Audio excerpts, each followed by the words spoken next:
kasama ang iyong pinakabagong SOA, valid government ID na naglalaman ng iyong lagda at tirahan at magsumite ng application form para sa mga non-4Ps. Kung hindi sa inyo nakapangalan ang koneksyon sa kuryente, magdala lamang ng barangay certification bilang patunay na inyong kinatitirahan ang koneksyong ginagamit.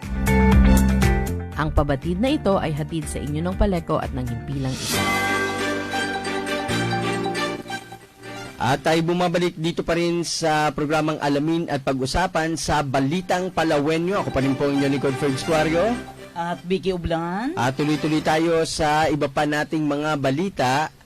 Wanted na construction worker nahuli sa opisina ng Police Station 2 dito sa lungsod ng Puerto Princesa matapos kumuha ng police clearance. Alamin natin ang detalye ng balitang yan mula kay Ariel Tabangay. Sa bisa ng warrant to arrest na ibinaba noon pang 2013 mula sa Municipal Trial Court Taytay Rizal, inaristo ng pulisya ang isang construction worker sa Old City Hall, Barangay Santa Monica, lungsod ng Puerto Princesa, December 4, 2023. Kinilala ang suspect na si Rodolfo Delgado, 43 anyos, isang construction worker na residente ng Barangay San Jose, bayan ng Rojas, Palawan.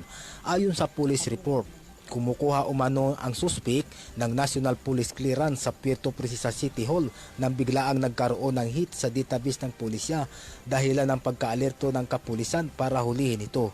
Nasa pangangalaga na ng otoridad ang suspect para sumailalim sa inquest proceeding.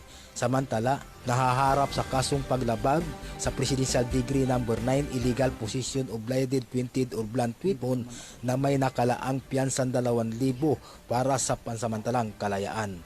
Mula dito sa labas ng himpilan, Ariel Cabaylo Tabangay nag-uulat para sa Balitang Palawinyo. Maraming salamat kasamang Ariel Cabaylo Tabangay.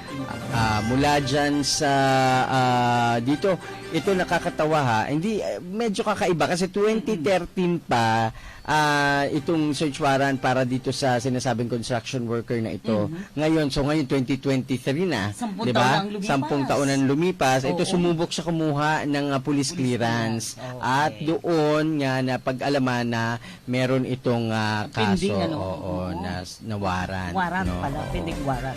Oo.